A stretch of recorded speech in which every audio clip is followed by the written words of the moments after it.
the fear of rejection, yeah, it's like fun and all this, but when you look at it on a bigger scale, is how do you react to it? Right. Do you sit and wallow and do you let it paralyze you? Exactly. That's just it, man. I do indeed. I'm horrible with replaying things that don't even matter. I mean, it could have happened to me 6 months ago, a year ago, and I'm still replaying it in my head, and it's still shaking me. Yeah. And so for me, that's what I'm thinking while you guys are sitting here talking is, why am I like that? Why can't I shake things easily? Number one, I have a confidence issue, but then when I do get rejected, why do I let it stick with me for so long? Yeah.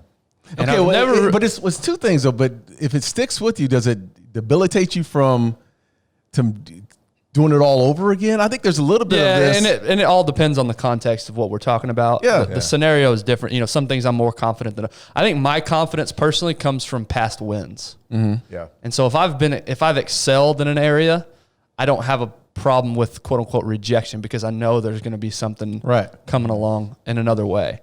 But if it's something that I haven't excelled in, Tyler, like you, for girls, every girl I ever dated, my wife now, had to come to me. Like there was zero game, none.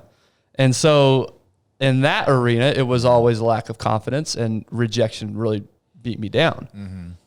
In an area that I may have excelled more in, I can't, I'm just trying to think of different areas, but I don't know. It's just, it depends on my track record, I think. Yeah. But I handle rejection differently in different scenarios. Right. Yeah. But go ahead. I was going to say, like, I think about what we do, our day jobs, right? Our day jobs are reaching out to complete strangers, selling ourselves, selling our service, selling our resources, and then getting them to see value in us. Right. And if we don't provide value, they say no and they move on, right? So we get 9 no's for every yes in our business. And so for me, and I'll take it real life, is and there'll be 2 stories here. One's more recent, but cold calling.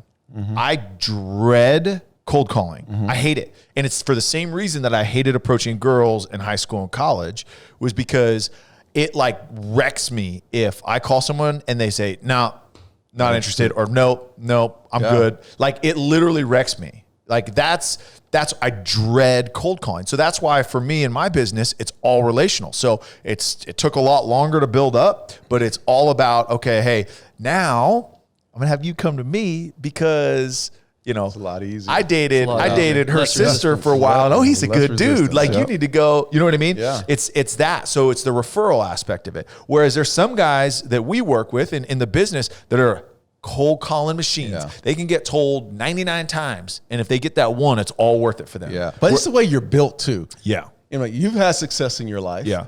You've had some wins, but it also comes in with like, there are times that every year I go through this, guys. Every year the Hall of Fame comes up. Yeah. Every year since 5 years after I retired, I deal with rejection, right? Just at that level, right? Yeah. But it is rejection. It is a sense of I played this game at a high level. Here comes the rejection at when it comes down to it, right? That's one thing. And then going into the commercial real estate world. No, let's stay on the Hall of Fame thing. Hold on. You just out-trumped our rejections. But that's the reality of it, right? But I want to go back to that. It's real. Yeah, okay. We'll go back to that. But in the commercial real estate game, so when I retired from the NFL and I went to ESPN, there was humility. Like I sucked at being in front of the camera, and I had to go through that process. But then when I got in the commercial real estate world, right, it's like I got into business and we had 3 RFPs in the first 3 months that I was involved with. Yeah. We lost all 3. Yeah. All 3. And I had to sit down with Roger Staubach, and he told me, he said, before I even got into the business, he told me, he said, you're going to lose. People are going to reject you. This is a different landscape. Have humility and understand that you can build off this. Don't stop, right? But that's a part of it as well, is that, no one wants to be rejected, but if you're someone that's had success, treat it with humility, man. That's right.